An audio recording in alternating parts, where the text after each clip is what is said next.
गोकुल अष्टमी, जिसे कृष्ण जन्माष्टमी के नाम से भी जाना जाता है, भगवान श्री कृष्ण के जन्मोत्सव के रूप में पूरे भारत और विश्व में बड़े हर्षोल्लास के साथ मनाया जाता है।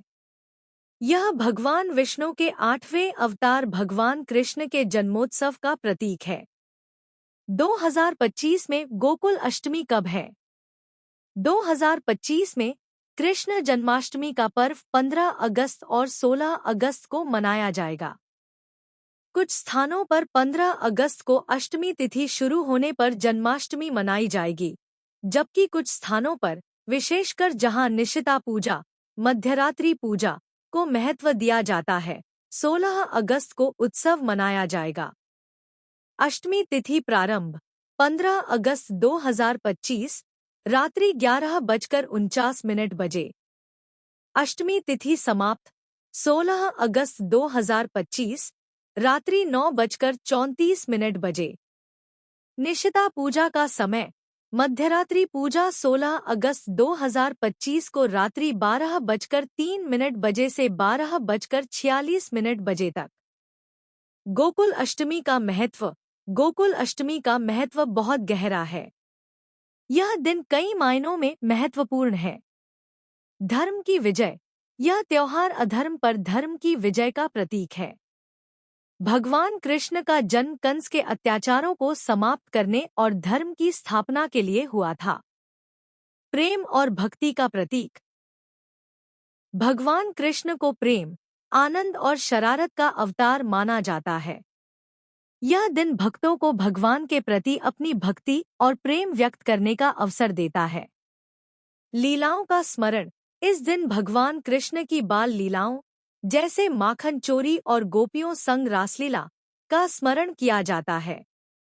यह उनके जीवन के विभिन्न पहलुओं को दर्शाता है, जिसमें दिव्य ज्ञान, भगवद गीता और भक्तों के प्रति उनका प्रेम शामिल है। आनंद और समृद्धि। ऐसा माना जाता है कि इस दिन व्रत रखने और भगवान कृष्ण की पूजा करने से भक्तों को सुख, समृद्धि और शांति प्राप्त होती है। पुण्य की प्राप्ति। जन्माष्टमी के व्रत को व्रतराज कहा गया है, जिसका अर्थ है कि इस दिन व्रत रखने से साल भर के व्रतों से भी अधिक फल मिलता है। गोकुल अष्टमी की पूजा विधि। गोकुल अष्टमी पर भगवान कृष्ण की पूजा विधि इस प्रकार है। व्रत का संकल्प। जन्माष्टमी के दिन सुबह जल्दी उठकर स्नान करें और स्वच्छ वस्त्र धारण करें। फिर भगवान कृष्ण का ध्यान करते हुए व्रत का संकल्प लें। संकल्प के लिए हाथ में जल, फल, कुश और गंध लेकर ममखिलपा प्रशमनपूर्वक सर्वाभीष्ट सिद्धये श्री कृष्ण जन्माष्टमी व्रत में करिष्ये मंत्र का जप करें। कई भक्त निर्जला, बिना पानी के या फलाहार, फल और दूध व्रत रखते हैं। सूतिकाग्रह की व्यवस्था। दोपहर के समय काले तिल के जल से स्नान करें और माता देवकी के लिए सूतिकाग्रह, जहां शिशु कृष्ण का जन्म हुआ था, नियत करें। लड्डू गोपाल की स्थापना।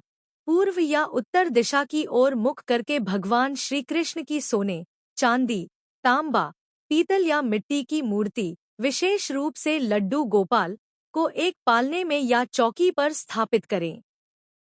श्रृंगार। भगवान श्री कृष्ण को नए पीले या लाल वस्त्र पहनाएं।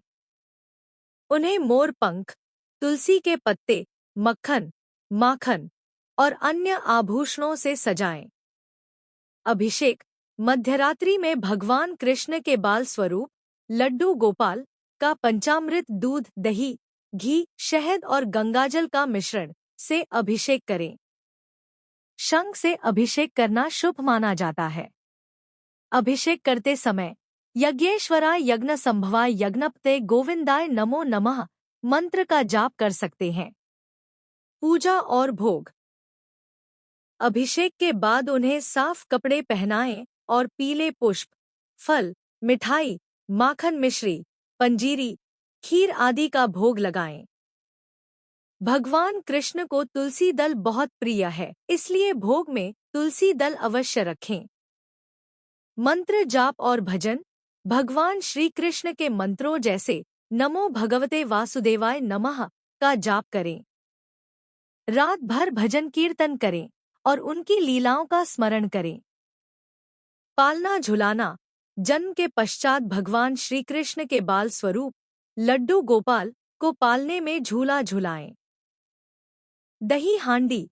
अगले दिन विशेष रूप से महाराष्ट्र में दही हांडी का उत्सव मनाया जाता है, जिसमें युवा मानव पिरामिड बनाकर ऊंची बंधी दही और मक्खन से भरी मटकी को फोड़ते हैं।